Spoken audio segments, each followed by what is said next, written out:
Bridgewater College's men's and women's swim teams made waves both in and out of the pool last weekend. On Saturday, November 8th, the men's and women's teams held their annual Bleed Crimson and Morgan's Message meet in the Nininger Athletic Complex against the Virginia Wesleyan Marlins. The Bleed Crimson and Morgan's Message meet is an event that combines athletic pride with a powerful goal in mind. The Morgan's Message aspect of the meet promotes mental health awareness in student athletes. Morgan's Message aims to reduce stigma around athlete mental health and encourages conversations about the matter. As athletes, we tend to prioritize our physical health to stay in shape, but a lot of times we don't think about our mental health at the same caliber, even though it is just as important as our physical health.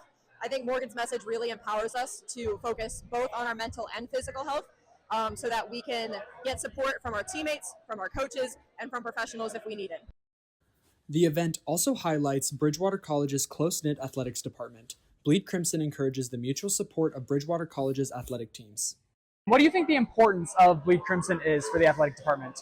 The importance of Bleed Crimsons is just to encourage all the teams looking out for one another and all the teams supporting one another across the entire athletic department on campus. This meet wasn't just about who touched the wall first. It was about community and connection. To promote community engagement, the teams held their annual belly flop and splash contest. Including engaging events is a great way to keep the audience entertained during breaks. Similar to halftime shows and stuff like that, I think it's just something else that's entertaining to watch as well as the sport. According to Kyle Sockwell on the Swim Swam News website, one of the easiest ways to engage an audience is to provide reasons to attend. Having just a meet isn't enough to convince a large audience to take time out of their day. Adding additional activities into the meet schedule can increase the value of attending to fans.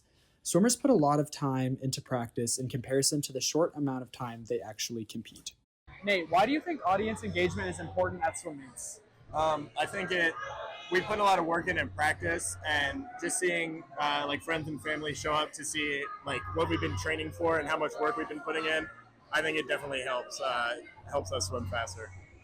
So you say that it does have an impact on your performance as an athlete? Yes, 100%. According to Ryan Covington on the Swim World magazine's website, athlete performance can be improved when they feel like they're in a high-stakes environment. They want to put on a show and are more motivated to put out better performances. Boosting the energy in the environment they compete in can give them an edge during competition. Swimming's not always the most exciting sport, so I think having a big crowd, having people coming out cheering helps it be a bit more exciting. Both the Bridgewater College men's and women's swim teams beat the Marlins. The men won 141-47 and the women won 121-58. The teams combined broke 2 school records. The Eagles have one more home meet this season, hosting Hampton-Sydney and Sweetbriar on January 24th. This is Jeffrey Prevost and Kayla Stanley for BC Voice.